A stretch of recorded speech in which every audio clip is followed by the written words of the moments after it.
Story why the hare's nose is slit.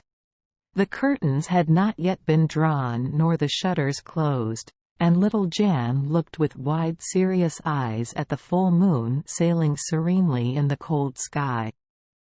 Then he sighed as though thoughts too big for expression stirred within him, and turned absently towards the purring fire. "And why does the big man make such a sighing?" asked out a carol. "It is like the wind in the mealy land at sun under." Little Jan's eyes slowly withdrew their gaze from some inward vision and became conscious of the old native. "Outa," he said, "why is the moon so far away, and so beautiful, and so golden?"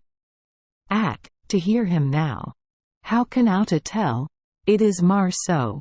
Just like grass is green and fire is hot, so the moon is far away and beautiful and golden. But she is a cruel lady sometimes, too, and it is through her that the poor little hare runs about with a slit in his nose today. Tell us, Outa." Little Jan dropped onto the rug beside the basket of mealy cobs, and the others edged nearer.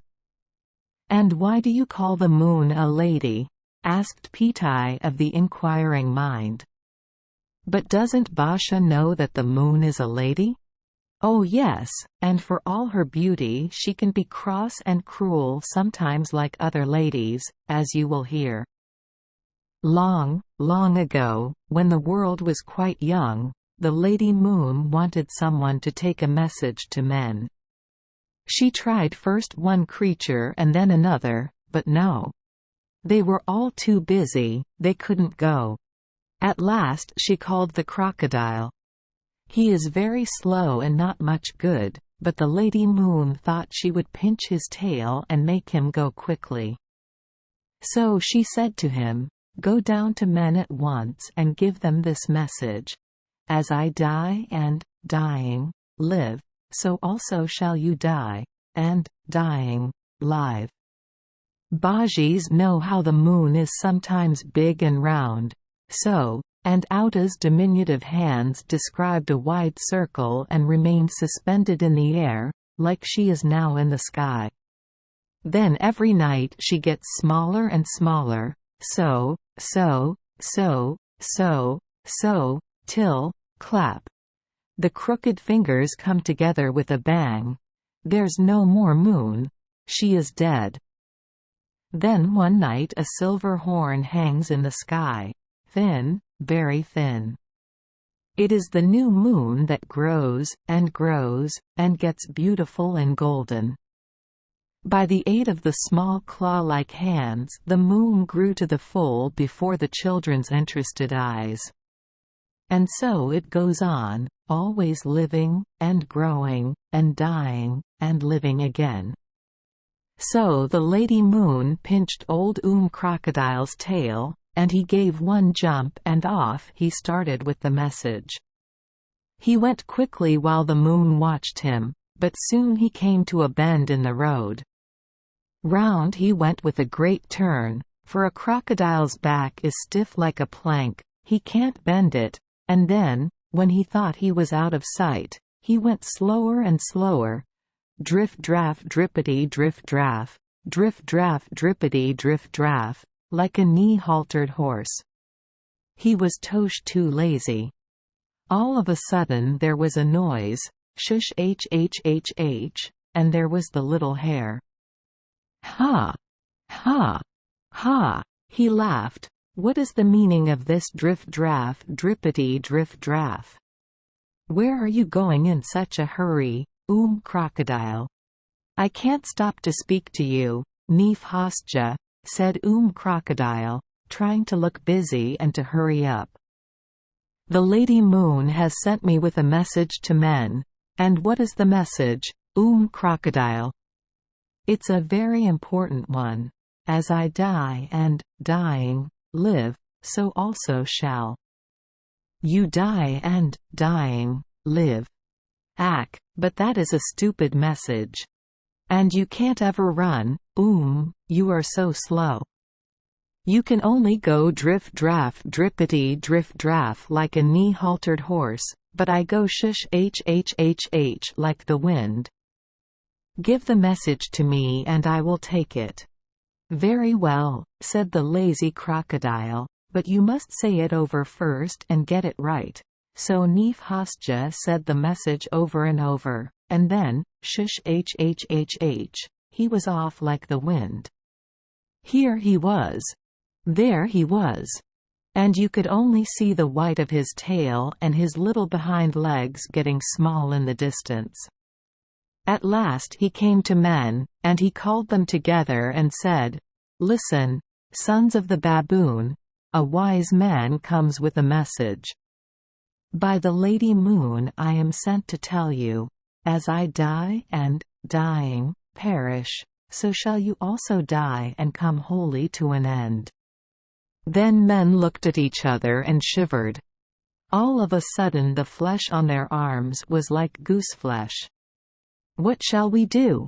What is this message that the Lady Moon has sent? As I die and, dying, perish, so shall you also die and come wholly to an end."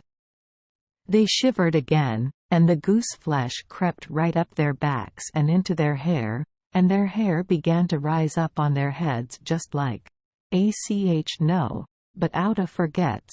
These Bajis don't know how it is to feel so.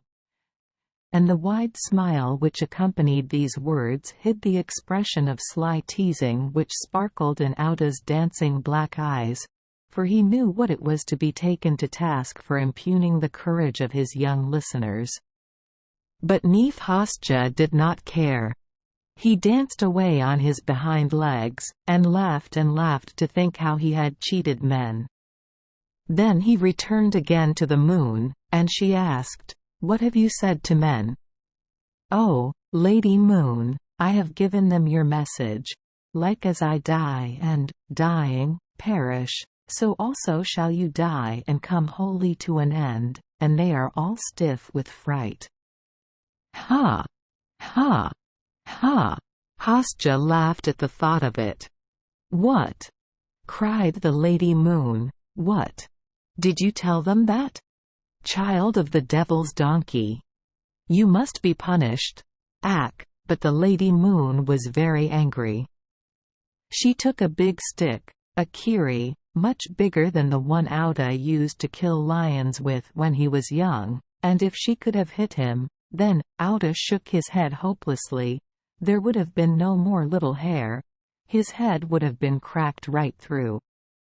But he is a slim curl. When he saw the big stick coming near, 1, 2, 3, he ducked and slipped away, and it caught him only on the nose. Phooey! But it was sore. Neef Hastja forgot that the moon was a lady. He yelled and screamed, he jumped high into the air, he jumped with all his 4 feet at once, and, scratch, scratch, scratch, he was kicking, and hitting and clawing the moon's face till the pieces flew. Then he felt better and ran away as hard as he could, holding his broken nose with both hands. And that is why today he goes about with a split nose, and the golden face of the Lady Moon has long dark scars. Yes, Bajis, fighting is a miserable thing. It does not end when the fight is over.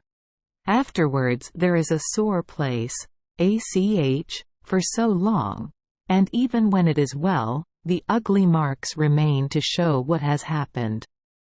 The best, my little masters, is not to fight at all. Quote. Thank you for joining us for today's fairy tale. We hope these stories bring joy and meaning to your day. If you love our channel, please hit the subscribe button so you won't miss any exciting tales. Wishing you a good night and sweet dreams. See you in the next story.